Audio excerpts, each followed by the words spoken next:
신성원의 뉴스 브런치.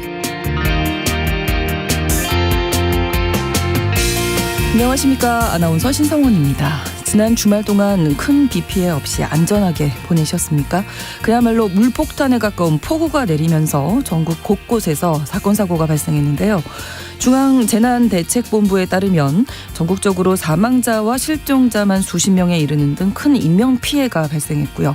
특히 청주 오송읍에서 발생한 궁평 지하차도 침수 사고 현장에서는 수색 작업이 진행되면서 안타까운 소식 계속 들리고 있습니다. 기록적인 폭우가 예고된 상황에서 하천 인근의 지하차도 통행을 통제하지 않았고 또 지하차도 침수 사고가 이번이 처음이 아니라서 천재가 아닌 인재라는 비판이 거센데요. 잠시 후 뉴스픽 시간 장맛비 피해 상황과 오송 사태 짚어보고요. 이어서 슬기로운 뉴스 생활에서는 장마철에 특히 지하시설에서의 행동 요령과 비 예보도 함께 전해드리겠습니다. 장맛비 소식 자세히 전해드리기 전에 첫 번째 뉴스픽에서는 노동시간과 쉼에 대한 이야기 나눠봅니다. 여러분은 일과 삶의 균형을 얼마나 잘 맞추면서 살아가고 계십니까? 요 몇 년 사이 워라밸이 정말 큰 화두였는데요.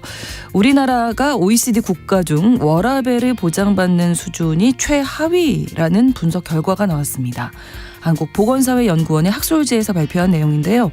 한국 사회는 왜 일과 삶의 균형을 맞추기 어려운 건지 분석 내용 잠시 후에 다뤄보겠습니다.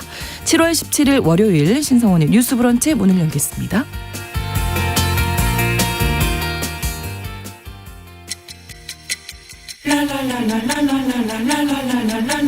듣고 공감하고 진단합니다. 우리 사회를 바라보는 새로운 시선. 신성원의 뉴스 브런치 뉴스픽. 뉴스 브런치 청취자 여러분과 함께 소통하면서 만들어갑니다. 실시간으로 유튜브로 생방송 보실 수 있고요.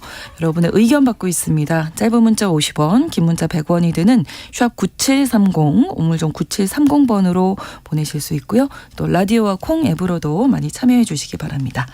첫 번째 뉴스픽, 한국인의 워라밸이 OECD 국가 중에서 최하위라는 분석 결과가 나왔는데요. 먼저 이슬기 기자, 조으론 변호사 두 분과 함께하겠습니다. 어서 오십시오. 네, 반갑습니다. 안녕하세요. 자, 이 내용 먼저 이슬기 기자님이 좀 이 분석에 대해서 좀 말씀해 주실까요? 개요를? 네. 한국보건사회연구원 학술지인 보건사회연구의 최근호에 실린 논문이고요. 네. 일생활 균형 시간 보장의 유형화라는 보고서입니다. 이제 말씀하신 것처럼 OECD 회원국들 가운데에서 네. 노동 시간과 가족 시간에 대한 주권, 그러니까 곧 선택권이 한국이 가장 낮은 그룹에 속했다는 건데요. 네. 이 내용을 보면 이제 한국의 노동 시간 주권 수준은 1점 만점에 0.11점이고요. 31개국 중에서 끝에서 세 번째라고 네. 보시면 됩니다. 가족 시간 보장 수준도 0.37점을 기록했는데요. 이 수치는 이제 31개국 중에 20번째라고 보시면 됩니다. 네, 그러니까 워라밸, 일과 삶이 얼마나 균형 있게 이루어지고 있는지를 본 건데 이 시간 주권이라는 게 중요하다면서요, 워라밸에서. 네, 시간 주권이라고 하면 약간 생소하게 느끼실 예. 수 있는데 풀어서 얘기하면 시간 통제권이라고 보면 돼요. 이제 개인이 이제 나 자신이 나의 생활 시간을 자유롭게 배분하고 조직할 권리를 말하는 거거든요. 네. 그래서 이 시간 주권이 보장이 된다고 하면 말씀하신 것처럼 그 워라밸, 일과 삶의 균형도 보장이 될 수가 있겠죠. 네. 그래서 이번 조사를 보면 연구진이 2021년 통계를 기준으로 자료 확보가 가능한 31개국의 시간 주권 보장 수준을 비교를 했습니다. 말씀드린 것처럼 노동 시간이랑 가족 시간 같은 이제 두 가지 영역에서 모두 26개의 지표를 활용해서 점수를 매겼거든요. 네. 여기 노동 시간을 나타내는 지표에는 뭐 근로 시간이라든지 고용률이라든지 맞벌이 수준 같은 게 들어갔고요. 네. 가족 시간은 뭐 휴가 기간, 휴가 사용률, 그리고 이제 모부성 관련 휴가라고 해서 뭐 출산 휴가나 네네. 배우자 출산 휴가 같은 것들이 얼마나 법적으로 보장돼 있는지 기준으로 평가를 했습니다. 네. 자, 그러면 노동시간 영역을 좀 살펴볼까요? 한국인은 근로시간이 어떻게 됐나요? 일단 한국 근로자의 연간 근로시간이 1,600 601시간이에요. 조사 대상 국가 중에 가장 길었고요. 그렇군요. 25세부터 54세 전일제 근로자들이 일주일 동안 평균 일하는 시간이 네. 대부분의 국가들이 평균적으로 41시간이었는데 네. 우리나라가 43.8시간입니다. 이것도 가장 깁니다. 그렇군요. 그리고 또 주당 48시간을 초과하는 장시간 근로자 비율도 18.9%인데요. 이제 조사국가 평균이 7.4%니까 네. 2배 이상을 웃돌면서 굉장히 우리가 가장 많다라고 할 수가 있고요. 네. 남성과 여성의 임금 격차도 31.1포인트로 이제 평균이 11.5포인트인데 우리나라는 31.1포인트니까 거의 3배에 육박해서 그러네요. 이제 가장 높았다고 보여지고 있습니다. 네, 가족 시간, 뭐 여가 시간 이런 건 어떻게 네, 되나요? 우리나라가 이제 노동 분야에 있어서 OECD 국가 중에 굉장히 낮은 순위를 차지하고 있다면은 이제 네. 가족 시간은 어떠냐? 가족 시간도 좀 하위권이라고 생각을 하시면 될 것 같습니다. 일단 가족 시간 영역에서도 이제 0.37점으로 31개국 중에 20번째를 기록해서 이제 하위권이라고 볼 수가 있고요. 네. 휴가 길이는 좀 점수가 높았습니다. 0.93점이었는데 네. 휴가 사용률이 0.18점이에요. 그러니까 휴가 사용률이 뒤에서 4번째인 거예요. 아, 네. 그러니까 보장되어 있는 휴가는 꽤 길지만 실제로 사용하는 사용을 거는 못한다. 굉장히 할 수 없다라는 것이고 네.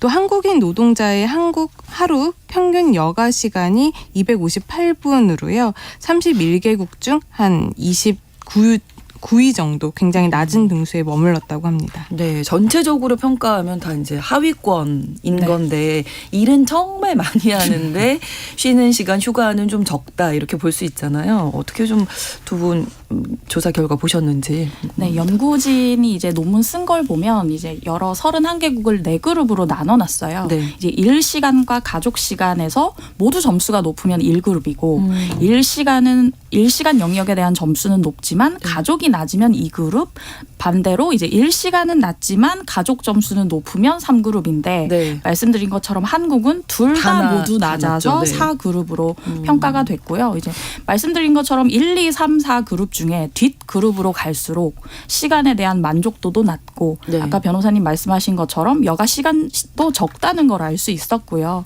그리고 이 보고서를 보면 그런 얘기를 하고 있습니다. 이제 우리가 무슨 합계 출산율이 낮다 이런 얘기를 하면서 가족 정책을 계속해서 지원해야 된다 얘기를 하는데 네. 그것도 중요하지만 노동시간 주권에 대한 것이 굉장히 중요하다. 결과적으로는 노동시간을 유연하게 활용을 할 수 있어야 네. 아이들을 키울 수 있는 시간이 보장되고 내 삶의 영역에서 뭐 육아라든지 가족에 할애할 수 있는 워라밸이 좋아진다는 얘기를 같이 그렇죠. 하고 있습니다. 네, 그러니까 우리나라가 지금 주 52시간제를 하고 있는데 말씀하신 대로 시간 주권을 노동 정책에서도 그걸 좀 반영을 하면 좋은 거잖아요.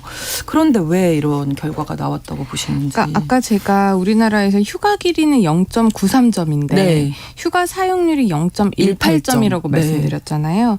그러니까 법이나 이런 제도들은 어느 정도 우리나라가 좀 잘 구비가 되어 있다. 법적으로 보장되어 있는 휴가도 꽤 높은 점수를 받을 정도로 보장이 되어 있는데 네. 실질적인 사용률이 굉장히 낮다. 그렇죠. 라는 얘기거든요.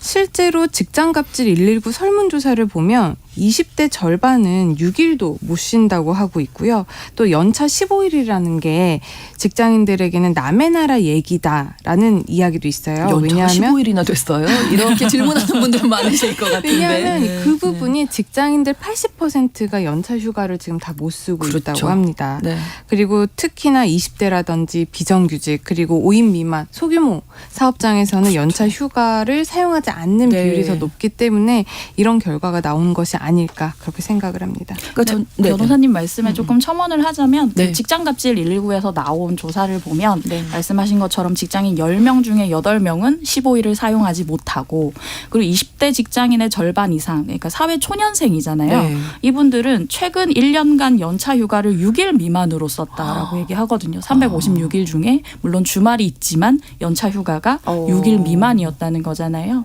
그래서 이 조사 같은 경우는 지난 3월에 3일부터 9일부터 10일까지 전국 만 19세 이상 직장인 1,000명을 대상으로 설문조사를 진행했고요. 네. 이제 그 여론조사 전문기관인 엠브레인 리퍼블릭에서 의뢰를 해서 진행이 됐고 네. 표본오차 95% 신뢰 수준의 플러스 마이너스 3.1% 포인트입니다. 네. 그러니까 전체적으로 보면 일과 삶, 우리가 얘기하는 워라밸이 좀 맞지 않았다. 일과 삶의 균형이 맞지 않기 때문에 사회적으로 뭐 여러 가지 문제들이 나오고 있는 거잖아요. 뭐 출산, 돌봄, 저희가 많은 이야기 나눴던 그런 부분일 텐데요. 이 부분도. 이번 논문에서도 네. 그런 부분을 지금 지적을 하고 있는데요. 네. 논문에서 내놓은 그런 주장에 따르면 이제 네. 한국이 2022년 합계 출산율이 0.78명으로 보고될 정도로 그 OECD 국가 중에서 굉장히 출산율이 낮는데 네. 그럼에도 불구하고 그 부분을 개선하기 위해서 일과 가족을 좀 양립할 수 있어 이런 부분이 개선이 되는데 그런 부분이 아직까지도 굉장히 어려운 국가라는 평가를 받고 있다라고 결론을 내렸습니다. 네. 이제 지금까지 출산율을 높이기 위해서 굉장히 여러 가지 정책들이 시도가 되고 있는데 그 부분이 어떻게 보면은 일의 영역이 아니라 가족 영역에 대해서만 접근을 시도하는 경향이 좀 있었기 때문에 네. 이것은 가족 시간을 위해서 가족 시간에 대한 정책이나 제도를 개선하는 것뿐만이 아니라 일에 대해서도 우리가 접근을 해야 결론적으로 그리고 궁극적으로 일과 가정이 서로 양립을 할 수 있고 가정에서 나아가 일과 개인적인 삶의 영역이 네, 삶의 네. 밸런스를 맞춰지지 않을까 그런 지적을 계속하고 있습니다. 그러니까 시간 주권이라고 아까 말씀해 주셨는데 가족 시간 내가 뭐 따로 요 시간을 빼야지뿐만이 아니라 일하는 시간도 내가 좀 이렇게 배분을 하고 통제를 할 수 있어야 이게 워라밸이 좀 맞지 않느냐 이런 이야기가 되겠죠. 그렇죠. 이제 임산부, 임신부들이 네. 사실 유연근로제 많이 활용하고 싶어 하는데 네. 이제 법적으로도 쓸 수 있다고 하지만 실제 사업장에서 쓰지 못하는 어렵죠. 경우가 굉장히 많고 그것 때문에 임신하기가 눈치 보인다는 말까지 나오잖아요. 이게 다 같은 맥락이라는 생각이 드는 게 아까 변호사님께서 이제 OECD 가입국들 가운데 우리나라가 주어진 그 휴가의 법정 일수 자체는 길지만 휴가 사용률이 떨어지고 있단 말이에요. 그러니까 결과적으로는 이제 상사나 직장 대표는 가깝고 법은 멀리 있는 느낌이 드는 거예요. 그래서 실제 사업체에서 이제 주 52시간 근무에 대해서 얘기를 드리면 주 52시간제를 우리나라가 지금 활용을 하고 있지만 네. 실제 이것보다 넘게 근무를 했어도 근무 등록을 안 하거든요. 아. 실제는 뭐 60시간 이상을 했어도 네. 사업주나 상사의 눈치를 봐서 그대로는 올릴 수 없는 어떤 현실이 엄존하는 것이다. 그래서 사실은 법제도의 정비도 굉장히 중요하지만 직장 내에서의 인식 변화가 우선 과제라고 할 수 있겠습니다. 네, 진짜 중요하네요. 예, 현실과 법이 다르게 운영이 된다는 거. 그렇죠. 그러니까 일과 생활 균형을 바로잡기 위해서 우리나라가 이렇게 낮다라는 지적이 비단 이번 연구 결과를 통해서 나타난 것이 아니라 예전부터 계속 이런 문제가 있다라고 지적이 되어 왔잖아요. 언론 네. 보도나 연구 결과를 통해서. 그렇기 때문에 입법적인 활동도 굉장히 많이 이루어지고 있었어요. 특히 우리나라에서의 뭐 근로조건의 최저 기준을 설정하고 있는 근로기준법에도 보면 뭐 네. 모성 보호라든지 근로시간 유연화 제도 이런 것들이 있고요. 네. 또 남녀 고용 평등법 보면은 그런 뭐 출산 전후에 그런 휴가 급여 이런 것들을 규정을 하고 있고 또 배우자 출산 휴가라든지 뭐 난임 치료 휴가 이런 제도도 있고 또 고용보험법에 보면은 또 여러 가지 급여에 대해서 규정을 하고 있고 또 가족 친화 사회 환경의 조성 촉진에 관한 법률에서도 이런 국민의 삶의 질 향상 그리고 가족 친화 사회 환경을 조성하도록 하는 이런 여러 가지 법들은 지금 만들어져 있습니다. 그러네요. 네. 근데 그럼에도 불구하고 어떻게 보면 이렇게 법이 많은 게 좋다라고 보여지기도 하지만 법이 많은데 제대로 이루어지지 않고 있다라는 거는 어떻게 보면은 많은 법들이 서로 유기적으로 잘 작동하지 않고 있다라고 그렇죠. 볼 수가 있거든요. 네, 네. 그렇기 때문에 뜨문뜨문 이 법에 조금 저 법에 조금 있는 것도 중요하겠지만은 좀 더 통일적인 체계적인 네. 모성보호라든지 여러 가지 일과 가정의 밸런스를 맞출 수 있는 그런 체계적인 작업도 한번 손을 봐야 될 시점이 아닌가 그런 네. 생각이 듭니다. 말씀하신 대로 또 인식 변화도 그 현실적으로 아까 임신하기 눈치 보인다고 그렇게는 안 돼야 되지 않겠습니까?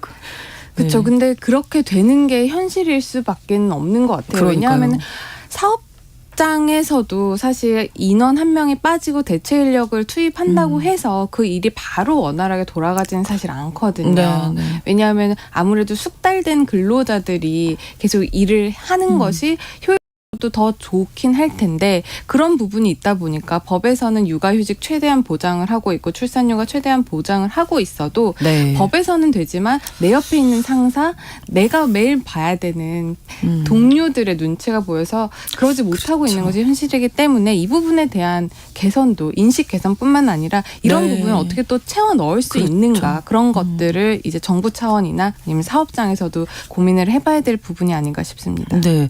또 한 가지가 이제 정부가 지난 3월이었죠. 노동시간 개편하면서 지금 뭐 52시간제에서 최대 69시간까지 늘리는 개편안 내놨다가 이제 비판이 있으니까 보완하기로 했는데 지금 이제 한 몇 달 지났거든요. 근데 아무 얘기가 없네요. 아마 윤석열 정부 들어서 가장 뜨거웠던 사안이 네, 아닌가 네. 생각이 되는데요. 아마 하반기부터는 좀 본격적으로 논의가 될 전망으로 보입니다.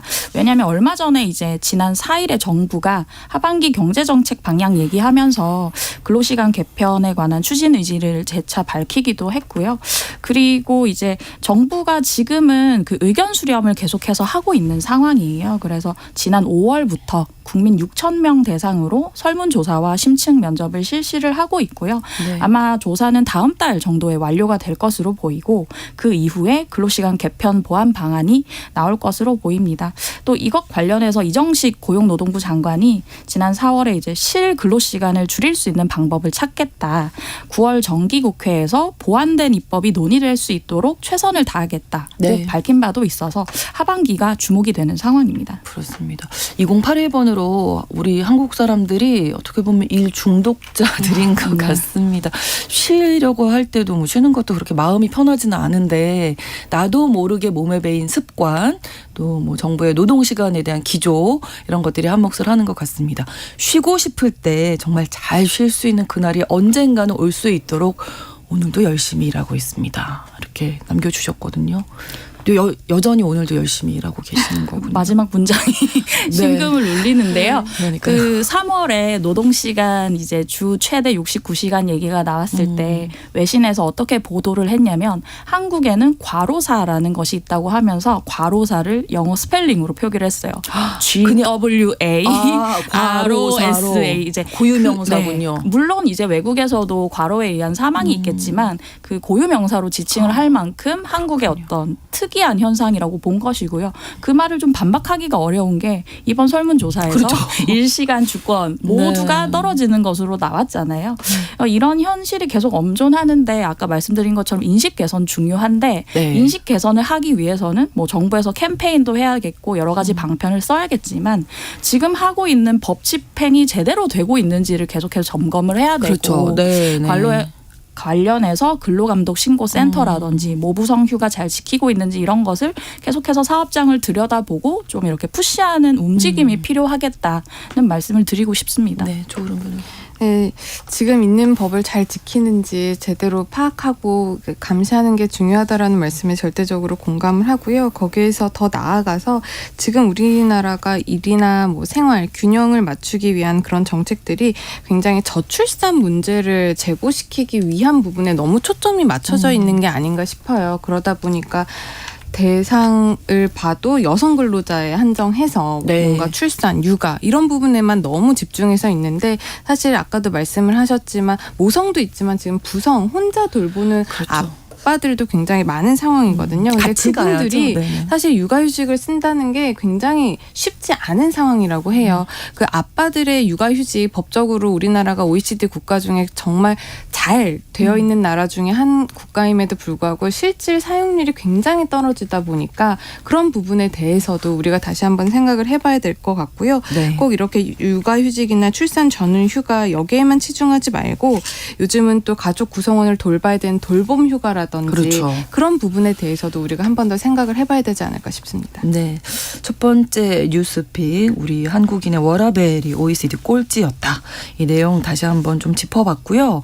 두 번째 뉴스픽으로 넘어가겠습니다. 지난 주말에 그야말로 엄청난 폭우가 내려서 많은 비 피해 상황이 있는데 현재까지 중대본에서 파악한 전국 비 피해 상황 이설기 기자님 먼저 좀 정리를 해주실까요? 네, 기록적인 폭우가 이어지면서 전국 곳곳에서 크고 작은 피해가 이어지고 있는데요. 네. 이제 오늘 오전 6시 기준으로 네. 중대본 보고를 말씀드리면 이제 지난 9일부터 내린 비로 39명이 사망을 했고요. 9명이 실종된 것으로 집계됐습니다. 네. 부상자가 34명이고요. 근데 중대본 집계 이후에도 지금 계속해서 이제 사망자 얘기가 나오고 있는데 방금 전에 오전 11시 기준이 발표가 됐는데 네. 폭우 사망자 1명이 더 늘었어요. 40명, 실종자 9명 이렇게 발표가 나왔네요. 네. 그래서 이제 많이들 이제 뉴스에서 보셨을 사고는 청주 오송 네, 네. 궁평 지하차도에서 일어난 사고고 이제 10여 대의 차량이 침수되는 사고가 발생을 했고요. 또한 이제 경북 북부 지방이죠. 예천, 영주, 봉화에서 산사태가 잇따라 나오면서 네. 인명 피해가 나오고 있고 이 비가 정말 기록적인 이유가 이제 한국에서 장맛비로 이렇게 큰 인명 피해가 발생한 건 12년 만입니다. 네. 2011년에 서울에서 우면산 산사태가 네, 일어나서 네. 많이들 놀라셨던 경험이 있는데 그 이후로 이제 장맛비에 의한 이런 대규모 인명 피해는 12년 만인 것으로 나타났습니다. 저희가 뭐 여름에 당연히 장마가 오고 그런데 항상 장마 올 때마다 뭐 올해는 아니겠지 하지만 이런 크고 작은 피해 사례가 계속 나오고 있어서 너무 안타깝죠. 네, 일단 그 오송 궁평 지하차도 침수 사고 말씀드리면 네. 이제 폭우로 근처에 있던 미호강의 제방이 터져서 네. 운행 중이던 차량 15대가 물에 잠겨서 발생한 사고거든요. 그리고 이제 경북 북부 지역 사례를 자주 말씀을 드리는데 지난 13일부터 이 지역 같은 경우는 나흘간 200에서 300mm의 집중호우가 내렸어요. 네. 그래서 사망자와 실종자가 도합 이제 27명 정도 되고요. 그리고 이제 주말 새에 이제 철도 이용하시려던 분들 불편을 많이 겪으셨을 텐데요. 어제 같은 경우는 아예 뭐 새마을 무궁화호는 일반 열차 같은 경우 모두 운행을 하지 않다가 오늘부터 지금 일부 운행이 재개가 되고 있거든요. 그리고 KTX 같은 경우는 운행은 했지만 저속으로 달리는 구간이 굉장히 많아서 네. 제가 어제 이용했었는데 30분 정도 늦게 그렇군요. 도착하는 수준이었고요. 네. 그리고 뭐 전국 15개 시도 111개 시군구에서 6천여 세대 그리고 1만여 명이 일시 대피를 하고 뭐 공공시설이나 사유시설 피해도 도합 1000여 건 정도 되는데 충남과 경북을 중심으로 피해가 굉장히 많았습니다. 네.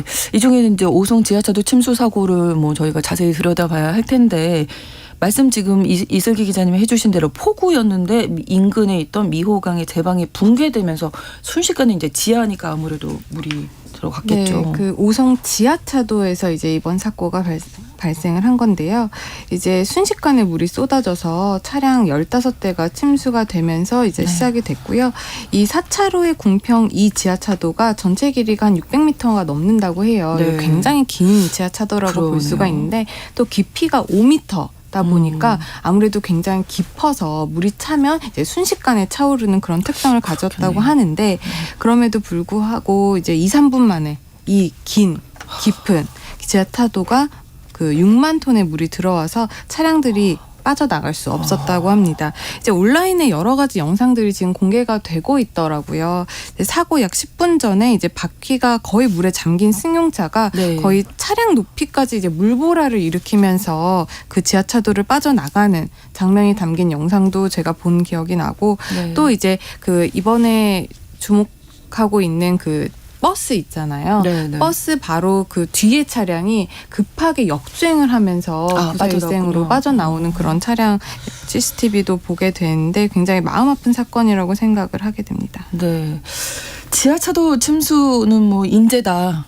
이런 지적이 지금 계속되고 있어요. 네, 관련 보도가 계속해서 나왔는데요. 네. 이제 첫 번째로는 홍수 경보가 내려졌는데도 왜 도로 통제를 하지 않았느냐라는 못 의문이 들어가게 막았어야 하잖아. 네, 먼저 생기실 거예요. 그래서 그 이제 청주 흥덕구청에서는 이제 도로 침수와 관련해서 아무 조처를 취하지 않았는데요. 이제 사고 4시간 전에 이제 금강 홍수통제소에서 홍수 경보를 발령을 했고 네. 2시간 전에도 이제 교통통제나 주민대피 조처가 필요하다고 흥덕구청에 얘기를 했다고 합니다. 네. 근데 이제 흥덕구청 같은 경우는 이제 그 얘기를 들었지만 조처를 취하지 않았고요. 이제 흥덕구청에서 청주시에도 얘기를 했지만 조처를 취하지 않았습니다. 그래서 관계부처 얘기를 들어보면 살짝 서로가 서로에게 다 미루는 듯한 뉘앙스가 보여서 실망스러운데요. 이제 구청에서는 지하차도는 충북도의 소관이다. 교통통제는 경찰과 협조해서 해야 하는 부분이라는 이제 해명을 했고요. 네. 충북도청에서는 워낙 짧은 시간에 물이 닥쳐서 통제할 시간이 없었다고 네. 얘기를 하는 상황입니다. 자, 이 이야기 1부 마치고 2부에서 뉴스픽에서 바로 이어가겠습니다. 11시 30분부터 일부 지역에서 해당 지역 방송 보내드립니다.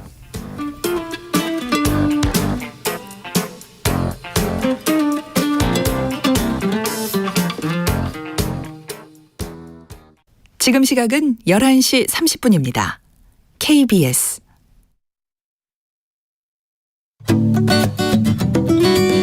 여러분은 지금 KBS 1라디오 신성원의 뉴스 브런치를 함께하고 계십니다. 중대본 발표 11시 기준으로 폭우로 인한 사망자가 40명, 실종자 9명으로 집계가 되고 있는데요. 지금 이제 오송 지하차도 사고에 대해서 말씀드리고 있었는데, 그러니까 이 4시간 전에, 사고 발생 4시간 전에 이미 홍수 경보가 발령이 돼 있었으면 좀 예방할 수 있지 않았을까, 이런 생각을 하게 되죠. 네. 네, 그 부분이 이제 아까 말씀드렸던 것처럼 구청과 도청과 네, 그리고 지자체에서. 경찰에서도 네. 이제 기본적으로 통제 권한은 지자체에 있다라고 얘기를 하는 부분이고요.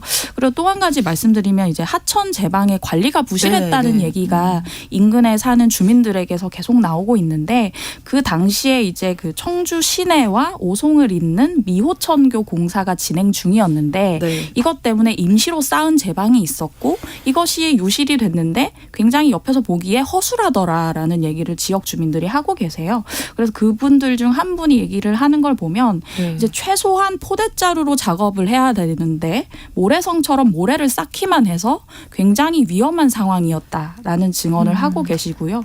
그리고 이 임시로 쌓은 뚝 자체가 30cm 밑까지 물이 출렁이는 것을 내가 봤다. 그것 자체로 너무 위험해 보였다는 얘기가 주민들 입장에서 계속 나오고 있습니다. 네. 그리고 또 한 가지 말씀드리면 이 지하차도 내부에는 물을 빼낼 수 있는 배수 펌프가 4개가 있었어요. 근데 사고 당시에는 제 기능을 하지 못했습니다.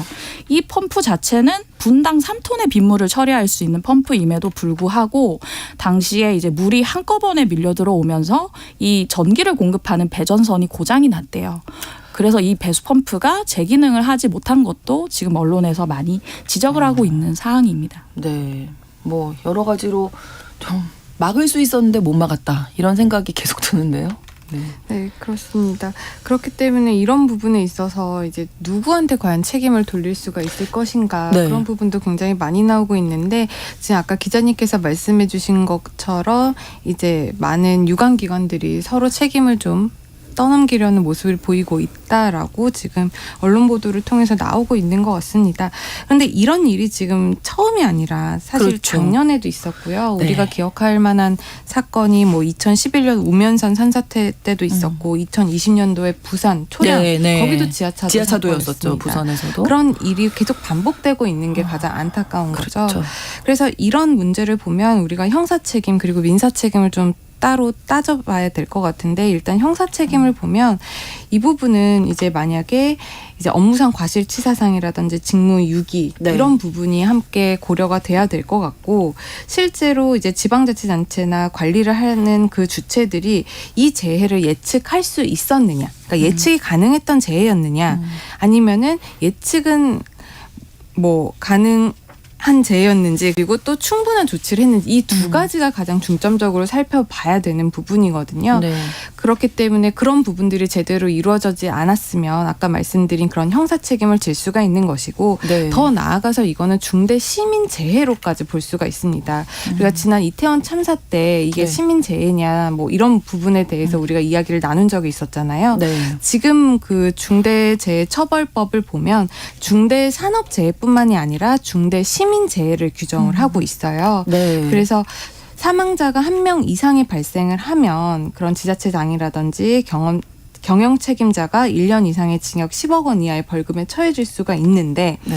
과연 이런 부분도 이번에 혐의를 한번 검토해 봄직합니다. 검토를 해봐야 되는데, 관련해서 이 지하차도의 관리 주체가 과연 누군지 지금 이 책임을 좀 넘기고 있는 그런 모습을 보이고 있거든요. 근데 법상으로 보면 이 지하차도 같은 경우에는 도에서 네. 지금 관리를 하고 있고, 이 미호강 제방 같은 경우에는 세종시에서 관리를 하고 있어요. 네. 그러다 보니까 이제 과연 책임 주체가 누군지에 대해서는 아무래도 분쟁이 있을 것 같기는 한데 이 부분에 대해서는 중대 시민 재해로도 우리가 처벌 가능한 부분이라고 생각을 할 수가 있고요. 네. 민사 책임을 보면은 이제 손해배상이라든지 유족들의 이제 그렇죠. 그런 생각을 여러 할 가지 수도 손해배상 있죠. 책임을 네. 생각을 해볼 수가 있는데 실제로 이런 폭우와 관련해서 여러 가지 그 지자체의 배상 책임을 인정한 사례들이 있습니다. 아, 네. 그 2011년 우면산 산사태 사고 기억을 하실 텐데요. 네.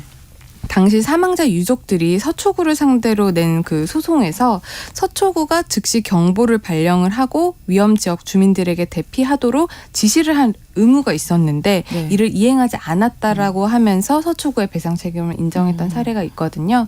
그렇기 때문에 이런 부분도 우리가 한번 다시 살펴봐야 될 것 같습니다. 네. 사실 지하차도뿐만 아니라 지하 공간에 대한 참사가 계속 이어지고 있어서 이번이 처음은 아닌 거잖아요. 네, 말씀하신 이제 부산 초량 지하차도에 네. 사고도 있었고 이런 물난리가 날 때마다 지하차도라든지 네. 지하 주차장이라든지 네. 반지하 주택에서 반지하, 계속 네, 참사가 그렇죠. 나왔었어요. 이제 2020년 부산 동구 초량 지하차도 사건 같은 경우는 네. 이제 차량이 침수되면서 3명이 사망을 했고요. 이제 시간당 최대 80mm의 비가 쏟아지면서 차량 7대가 고립돼서 발생한 사고거든요. 그리고 2014년에는 부산 동래구에서 또 지하차도에서 2명이 사망하는 사건이 있었고 지난해 9월에는 태풍 흰남노가 대단했잖아요. 네. 그 당시에 경북 포항에서 아파트 지하 주차장에 차를 빼러 갔던 7명이 사망하는 사고가 있었고요. 또 지난해 8월에 서울 관악구의 반지하 주택에서 일가족 3명이 폭우로 사망한 사건도 있었습니다. 네. 과연 막을 방법은 없는 건지 우리가 여름에는 비 많이 오는 거 항상 겪는 일인데 소일고 외양간을 도대체 몇 번을 해야 되는 건지 이런 생각하게 되거든요.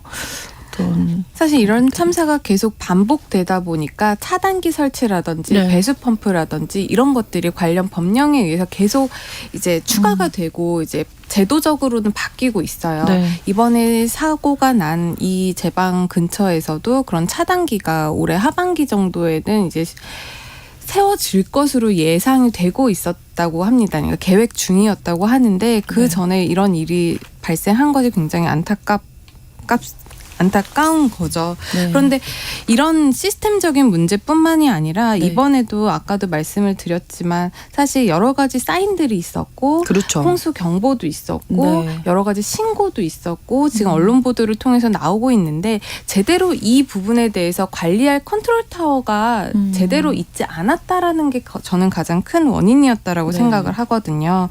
지금 중대본 같은 경우에도 이런 홍수나 산사태 관련해서 여러 가지 권한을 가지고 지자체에 그것을 알리고 대책 마련에 촉구를 할 수가 있는데 지자체에서는 그런 업무를 받았을 때 네. 이것을 제대로 어떤 예측을 하고 대처를 할 수 있는 능력이 아직까지도 떨어지기 때문에 이런 문제가 생긴 거거든요. 그리고 또 그 강이 불어나서 이제 홍수가 나서 지하차도가 침수가 되면 네. 강을 관리하는 주체와 지하차도를 관리하는 주체가 지금 법적으로는 구분이 되어 있기 때문에 서로가 누구의 책임인지 네, 이런 네. 부분을 또 다투다가 또 이런 사고가 나고 이런 부분들에 대해서 좀 컨트롤 타워를 제대로 이제 좀 일률적으로 줄을 세워가지고 시스템이 유기적으로 작동하는 게 가장 중요한 급선무가 아닐까 싶습니다. 네. 예슬기 기자님. 네, 전적으로 동의하고요. 네. 컨트롤 타워 말씀을 드릴 때마다 그러면 정부 조직을 계속해서 만들어야 되나 이런 생각도 들지만 그럼에도 불구하고 말씀드릴 수밖에 네. 없는 건 네, 기록적인 재난이기도 하고요. 그리고 이번 사태를 보시면 골든타임이 무려 3번 정도 있었다고 보시면 되거든요. 오송 지하차도 건에 한해서. 네. 네. 왜냐하면 그 사고 시각 4시간 전에 홍수 경보가 경보가 났고요. 있었으면 일단 처음에 네. 그렇죠. 그리고 2시간 전에 통제소에서 이제 위험 수위다, 심각 수위라고 또 통지를 했었고요. 또 1시간 전에 인근 주민이 제방이 유실됐다고 신고까지 하셨어요. 119에. 그러면 그 3가지 징후에 대해서 조금만 더 관심을 기울이고 어떤 책임 있는 관리자가 이 상황에서는 어디가 어떻게 움직여야 된다라는 그런 지침이 내려왔으면 그렇죠. 이런 사고는 일어나지 않았을 거잖아요. 그래서 이게 한국 같은 경우는 이제 중대본에서 관련 재난 사항을 총지휘하고 한다고는 하지만 이제 세부적인 영역에 대해서는 지자체 판단에 맡기고 있거든요. 근데 이런 사고가 일어날 때마다 과연 지자체의 직원들이 이걸 판단할 수 있는 역량을 가지고 있는가, 안전이나 재난에 관한 이런 어떤 교육이 제대로 된 인원인가에 대한 좀 고민이 생기는데 그런 부분에 대한 교육과 더불어서 말씀하신 그런 유기적인 시스템을 확립하는 일이 급선무일 것 같습니다. 네, 유기적인 시스템 관련해서 한 가지 더 말씀드리고 싶은 게 데이터들은 각각 그 책임 있는 단체, 중대본이면 중대본, 네. 지자체면 지자체에서 다 정보를 갖고 있는데 이것들이 서로 굉장히 교류가 되고 있는지부터 따져봐야 될 것 같아요. 이런 정보들이 교류가 되고 있어서 위험 징후를 어디에서라도 파악을 했으면 그렇죠. 서로 네. 소통이 되고 했으면 이걸 막을 수 있었던 사고라고 저는 생각을 하거든요. 그렇기 때문에 있는 데이터를 가지고 충분히 활용을 할 수 있는 그런 컨트롤 타워, 유기적인 체제를 돌릴 수 있는 그런 시스템이 정비돼야 되지 않을까도 싶습니다. 네, 내년에는 이런 뉴스 안 전해드리고 싶습니다. 정말. 네. 비 피해 예방하기 위한 안전행동 요령, 또 이번 장맛비 예보를 슬기로운 뉴스 생활에서 잠시 후에 또 짚어드립니다. 계속 청취해 주시고요. 이슬기 기자, 조으론 변호사와 월요일에 뉴스픽 마무리하겠습니다. 고맙습니다. 감사합니다. 신성원의 뉴스 브런치는 여러분과 함께합니다. 짧은 문자 50원, 긴 문자 100원이들은 샵 9730. 무료인 콩앱과 일라디오 유튜브를 통해 참여해주세요. 장맛비 피해 관련 이야기 계속 이어가겠습니다. 슬기로운 뉴스생활 서울신문 곽소영 기자와 함께합니다. 어서 오세요. 안녕하세요. 예, 앞서서도 말씀 나눴지만 이제 오송 지하차도 침수 사고로 지하 공간 참변에 대한 공포가 커지고 있습니다. 자, 이런 경우에 비가 오면 지하 공간에서 어떻게 해야 하나요? 네, 앞서 뉴스픽에서 얘기 나누셨던 것처럼 오송읍 궁편 지하차도 참변 당시에요. 6만 톤의 물이 불과 2분여 만에 지하차도에 가득 찼거든요. 네. 그리고 지하차도는 침수됐을 때 공기가 남아있는 공간, 그러니까 에어포켓이 생기기 어려운 구조라서요. 네. 침수 위험이 있을 경우에는 무조건 대피부터 하시는 게 중요합니다. 네. 먼저 호우특보가 내려진 상황이라면 가급적이면 지하차도를 우회하는 경로를 선택하시는 게 가장 좋고요. 네. 불가피하게 지하차도를 이용하게 될 경우에는요. 만일의 상황에 대비해서 유사시에 탈출을 할 수 있도록 차량 창문이나 썬루프를 열어둔 채로 지하차도를 통과하시는 게 좋습니다. 근데 이미 지하철도에 있는 상황에서 막 비가 들이칠 수도 있잖아요. 그렇죠. 근데 아까 2분 만에 물이 가득 찼었다고 네. 했잖아요. 그러니까 지하차도에 이미 진입을 했는데 바닥부터 물이 차오르고 있는 게 확인이 된다. 네. 그러면 차량을 몰아서 빠져나오겠다는 생각은 하지 마시고요. 아. 일단 물이 차오르는 게 확인되는 그 즉시 차량을 버리고 신속하게 몸만 빠져나와서 대피를 하셔야 합니다. 네. 그리고 이게 물이 어느 정도 차게 되면 이제 차량 문이 안 열리는 거죠. 맞습니다. 압력 때문에. 맞습니다. 수압 때문인데요. 차량이 침수된 상황에서 외부 수압 때문에 문이 열리지 않을 때는요. 네. 창문을 깨서 탈출을 하셔야 합니다. 이게 승용차라면 그 좌석에 목받침 부분이 있잖아요. 아, 네. 그 목받침 부분을 빼면 하단에 철제로 된 목받침 지지대가 그렇죠. 있습니다. 네, 그 네. 지지대 부분으로 유리창을 깨셔야 하고요. 그게 아니면 안전벨트에 철제로 된 체결 장치 부분을 이용할 수도 있거든요. 딸깍하는 그 부분. 맞습니다. 네. 그 어쨌든 철제로 된 부분을 이용해서 유리창의 모서리 부분을 공략하시는 게 더 쉽게 깨진다고 합니다. 네. 그리고 버스 경우에는 차량 내부에 비상 탈출 망치가 있어요. 네. 그래서 평소에 사용법과 위치를 좀 숙지를 해두시면 나중에 도움이 되실 겁니다. 네. 그리고 만약에 유리창을 깨는데 실패할 수도 있잖아요. 그렇죠. 그러면 당황하지 말고 차량 내부에 물이 찰 때까지 기다리시는 게 아, 그래요? 좋습니다. 왜냐하면 차량 내부랑 외부의 수위 차이가요. 30cm 이하가 되면 문이 비교적 쉽게 열린다고 해요. 그래서 그때까지 좀 정신을 차린 상태에서 잠시 기다리셨다가 네. 30cm 이하가 되면 문을 열고 빠르게 탈출하신 뒤에 물보다 높은 곳, 그러니까 물이 차오르지 않는 곳이나 몸을 지지할 곳을 찾아서 구조를 기다리셔야 합니다. 네. 지하차도 뿐만 아니라 지하 주차장이라든지 지하 상가 이런 것도 위험하잖아요. 네, 지하 주차장도 호우특보가 났을 때 옛날부터 인명피해가 크게 나던 공간이잖아요. 그 지하 주차장이나 지하에 있는 계단 같은 경우에는 물이 지상에서 지하 방향으로 뭐 경사로나 계단을 따라서 막 몰려 들어오는 그런 형태입니다. 네. 그러면 차량이 그 물길을 헤치고 외부로 나가는 게 사실상 불가능하거든요. 그러니까 차량을 확인하겠다고 지하 주차장에 호우특보 상황에서 들어가는 행위는 절대로 하시면 안 됩니다. 네. 지하 계단도요. 물이 발목 높이로 차면 차면 이미 어린이나 노약자는 움직일 수가 없고요. 정강이 높이로 차면 성인도 지하 계단을 역류해서 올라가기가 어렵습니다. 네. 그러니까 조금이라도 지하 공간에 물이 들어온다 싶으면 네. 즉시 대피를 하셔야 하고요. 네. 대피할 때는 구두나 슬리퍼보다 운동화가 대피에 용이합니다. 네. 그리고 장화도 많이 신으시는데 안쪽에 물이 차면 무거워지잖아요. 아, 그러네요. 그래서 침수 상황에서는 장화가 오히려 대피에서 어려운 신발이라고 하거든요. 그럴 때는 차라리 맨발로 대피를 하시는 게 낫다고 합니다. 반지하에서 또 사고 많았었거든요. 맞습니다. 우선 호우특보가 예보가 돼 있을 때 미리 차수판이나 모래주머니를 설치해서요. 사전에 최대한 빗물이 반지하 내부로 넘어오지 않게 대비를 하시는 게 필요하고요. 반지하 주택 바닥에 물이 차오르거나 하수구에서 물이 역류하기 시작됐다. 그러면 물을 퍼내느라 대피 시간을 소모하시는 것보다 네. 그 즉시 그냥 대피를 하시는 게 낫습니다. 왜냐하면 외부 수심이 무릎 이상 차면요. 현관문이 안에서 열리지가 않거든요. 그래서 만약에 그 전에 대피를 못 하시면 여러 사람이 힘을 합쳐서 문을 열어야 하는 상황이 발생을 합니다. 네. 그런 상황에서는 우선 감전 위험이 있어서 집안 내부의 전기 전원을 모두 차단을 해주시고요. 중요하죠. 그리고 네. 다른 주변 이웃들의 도움을 받아서 한꺼번에 문을 여셔야 합니다.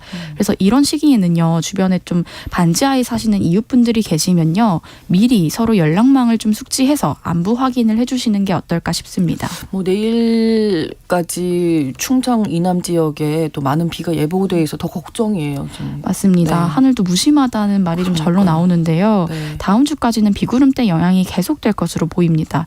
내일까지는 충청권과 전라북도랑 경상북도 북부에 최대 300mm 이상의 폭우가 더 쏟아질 수 있다고 예보가 된 상태고요. 네. 19일, 그러니까 수요일까지는 전국적으로 비가 내릴 것으로 보입니다. 구름대가 남하하면서 제주를 제외하고는 20일쯤 잠시 소강 상태에 들어간다고는 하는데요. 주말쯤 다시 비구름이 북상하면서 토요일인 22일부터 24일까지는 전국에 그리고 이후에는 중부지방이랑 전라북도 쪽에 비가 올 것으로 보입니다. 네, 비 피해 더 발생하지 않도록 많은 분들이 주의하셔야 되겠습니다.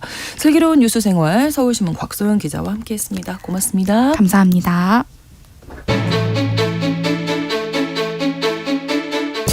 오늘날 주목해야 할 글로벌 이슈 뉴스 브런치 더 국제 라이브.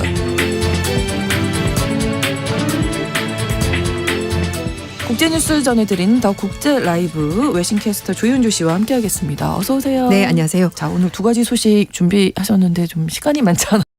좀 우크라이나 소식은 좀 많이 앞에서 얘기를 해가지고 좀 짧게 정리를 제가 그렇게 해보겠습니다. 할까요? 네네네. 윤석열 대통령이 우크라이나 방문했습니다. 외신들도 뭐 큰 관심 보였다고요? 네, 일단 AP통신에서는 한국이 나토 회원국이 아니긴 하지만 뭐 일본 이런 다른 나라들과 함께 나토 글로벌 파트너로 여겨지면서 우크라이나 전쟁이 특정 지역의 안보 위기가 전 세계적으로 큰 영향을 미친다는 것을 잘 보여준 거다라고 평가했습니다. 특히 네. 아시아 지역에서는 일본 말고는 우크라이나에 간 사람이 없거든요. 정상 중에서. 그래서 굉장히 좀 드문 일이다라고 얘기를 했었고 또 어쨌든 그 인도적인 지원뿐만 아니라 비살상 무기도 그렇죠. 지원하기로 약속했던 거 굉장히 좀 주목할 만하다 얘기를 했고요. 네. 독일 언론에서는 그 키우 교외 지역인 부차, 이르핀 여기가 사실 전쟁 초기에 민간인 피해가 많았던 곳이거든요. 거길 직접 방문했던 거 그런 것들도 좀 주목할 만했었다라고 전했습니다. 그러니까 무기 지원에 대해서 네, 맞아요. 주목하는 거군요. 일단 젤렌스키 대통령과 윤 대통령이 정상회담했습니다. 네네. 그래서 방탄복, 헬멧 같은 비살상 무기를 이제 군사 품목을 좀 더 주겠다라고 얘기를 했었고요. 네. 일단 작년에 1억 달러 이미 지원했는데 올해는 또 추가로 1억 5천만 달러 정도의 지원을 하겠다라고 윤 대통령이 밝혔습니다. 이에 대해서 이화여자대학교의 에릭 이즐리 교수는요. 일단 윤 대통령이 우크라이나 방문한 것은 규칙에 기반을 둔 국제 질서를 수호하는 이 나토 파트너국들과 한국이 연대하는 것을 보여준 것이고 그리고 또 한국이 지원하는 것은 우크라이나에 군사 지원하는 나토 국가들이 이렇게 든든하게 있다는 것을 보여주기 위해서 그리고 또 하나는 전후에 인프라 재건까지 아마 연결이 될 것 같다라고 예상을 했습니다. 네, 실제로 그 젤렌스키 대통령과 윤 대통령 회담에서 전후 복구 사업에 대한 부분이 언급됐다고요. 네, 맞습니다. 네. 거의 한 1시간 반 정도 회담이 진행이 됐었고요. 네. 그리고 윤 대통령이 얘기를 한 것이 한국이 과거 6.25 전쟁이 끝나고 나서 그 엄청난 상처를 극복하고 나서 정말 부강한 나라가 됐다라고 말하면서 지금의 우크라이나 상황이 70년 전에 한국 전쟁과 비슷한 것 같다라고 말하면서 전쟁이 끝나고 나서 이제 복구하는데 얼마나 많은 노력과 그렇죠. 또 지원이 필요한지를 얘기를 하면서 한국 우크라이나 회복센터 건설에 참여해줬으면 좋겠다라고 젤렌스키 대통령 입장을 밝혔고요. 그러면서 뭐 병원이나 유치원, 인프라 건설 이런 것들을 새롭게 짓는데 프로그램이 있고 거기에 한국이 좀 지원해줬으면 좋겠다라고 밝혔습니다. 네. 그리고 젤렌스키 대통령은 한국이 안보 분야 지원을 하면서 뿐만 아니라 정치적으로 인도적으로 앞으로 계속 지원을 해줬으면 좋겠다라고 입장을 밝혔습니다. 네. 어쨌든 전반적으로 봤었을 때 한국이 지원하는 거에 대해서 젤렌스키 대통령이 상당히 관심이 많은 것 같습니다. 네, 반면에 바이든 대통령이 나토 회의에서 우크라이나에 대한 지원을 지속하겠다 네. 이런 입장 계속 밝혔다고요.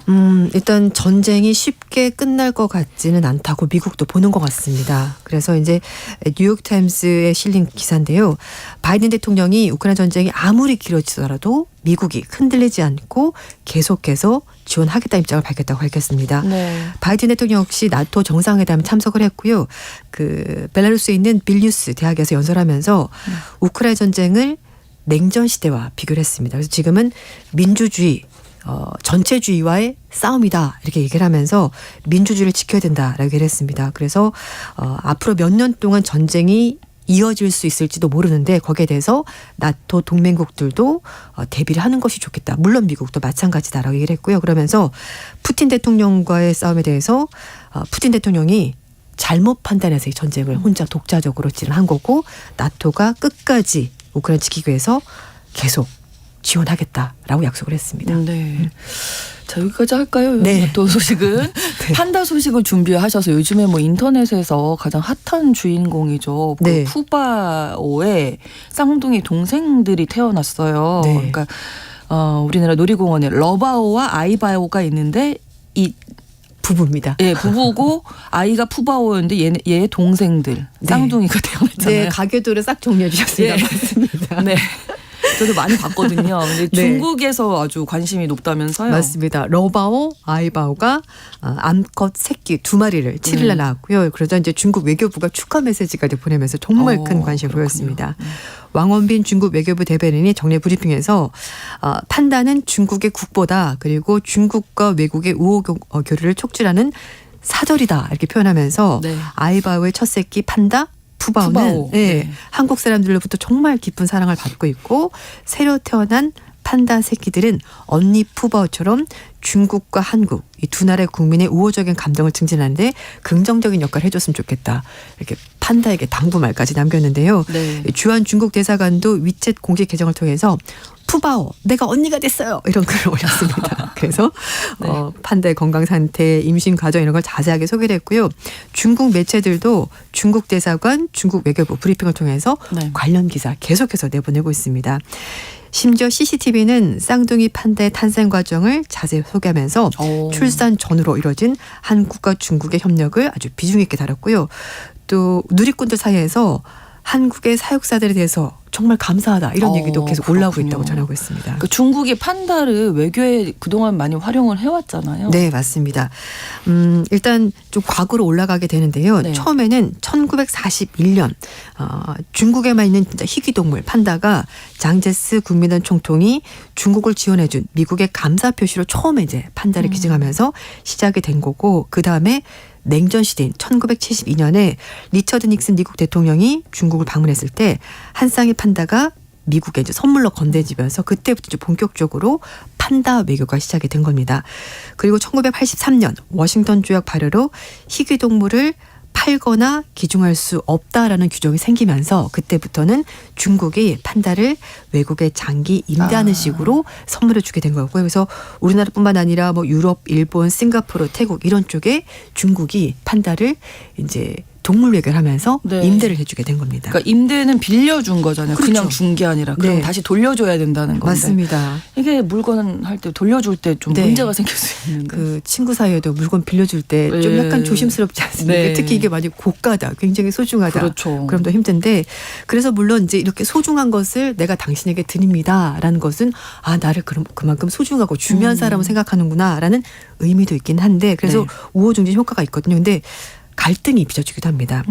지난 4월 달에 미국 멤피스 동물원에 있는 수컷 판다 러러가 사망했습니다. 그러자 중국 정부가 러러와 함께 같이 임대했었던 암컷 야야를 조기 송환 데려가 버렸습니다. 어. 러러가 사망한 것은 도대체 어떻게 관리를 했길래 판다가 사망했냐 죽었냐라고 말하면서 중국인들의 반미 감정이 좀 심화되는 일까지 있었고요. 그래서 판다를 해외 임대하는 것 하지 말자라는 얘기까지 나왔었다고 합니다. 그래서 이 기간 동안에 중국 네티즌 사이에서는 또 상대적으로 네. 한국에서는 푸바오가 얼마나 잘 지내냐 이제 이런 거 이제 얘기를 하고 있고 네. 또 일본의 샹샹도 해외에서 판다를 잘 돌보는 사례로 꼽히게 됐습니다. 네. 이게 소중한 만큼 사육이 굉장히 힘들다고 해요. 일단 그럴 것 같아요. 아시다시피 대나무 먹잖아요. 대나무, 네. 그러니까 이거를 싱싱한 대나무를 계속 공급하는 것 그것도 만만치가 않고 또 빌려준 거잖아요. 그러니까 네. 임대료를 줘야 됩니다. 중국 측에. 아. 그래서 1년에 임대료가 100만 달러 우선으로 12억 8천만 원. 한 해에. 한 해. 아. 네. 우리나라도 이 정도 돈이면 어, 굉장히 예쁘다고는. 네, 그래서 2021년에 영국 에딘버러 동물원에서 11년간 길러왔었던 판다 부부 양광 텐텐을 중국으로 이제 돌려보낸다라고 하고요. 이때는 왜 그랬냐면은 코로나19 기간 동안에 이제 동물의 다 문을 닫았잖아요. 그러다 그렇죠. 보니까 경영 상황이 좋지 않았고 말씀한 것처럼 임대료에다가 사육비가 너무 많이 들어서 영국 같은 경우는 그냥 자발적으로 돌려드리겠습니다라고 얘기를 한 겁니다. 중국에서는 코로나19 3년 동안 세계 각국의 판다 반환 비롯해서 네. 이제 올해 들어서 이렇게 진행이 되고 있는데 일본에서 샹샹이 이제 태어난 판다 4마리가 중국으로 반환됐고요. 또 네. 영국과 프랑스도 태어난 판다들을 이번 달 중순 중국으로 돌려준다고 합니다. 근데 푸바오 지금 이렇게 인기 있는데 중국 다시 가야 되는 네, 거예요? 그러니까 기간이 정해져 있어요. 언제? 그러니까 가임기가 되면은 가야 되는데요. 아. 푸바오가 2020년생이거든요. 네. 그러니까 내년 2024년이 되면 4살이 되고 네. 그러니까 번식이 가능하기 때문에 그때부터는 이제 중국에 가서 번식을 해야 됩니다. 왜 그러냐면은 판다는 1년에 딱 한 번 임신할 수 있고요. 그것도 3월 달에서 4월 달 사이. 기간 정해져. 네, 그리고 하루에서 사흘 동안 배란기입니다.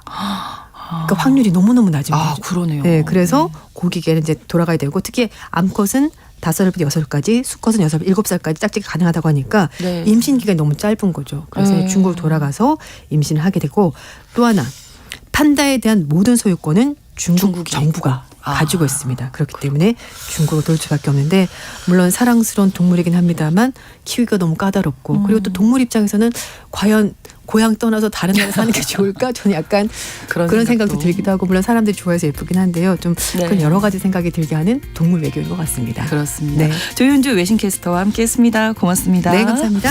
내일까지 충청 남부지방에 최대 250mm의 비 예보.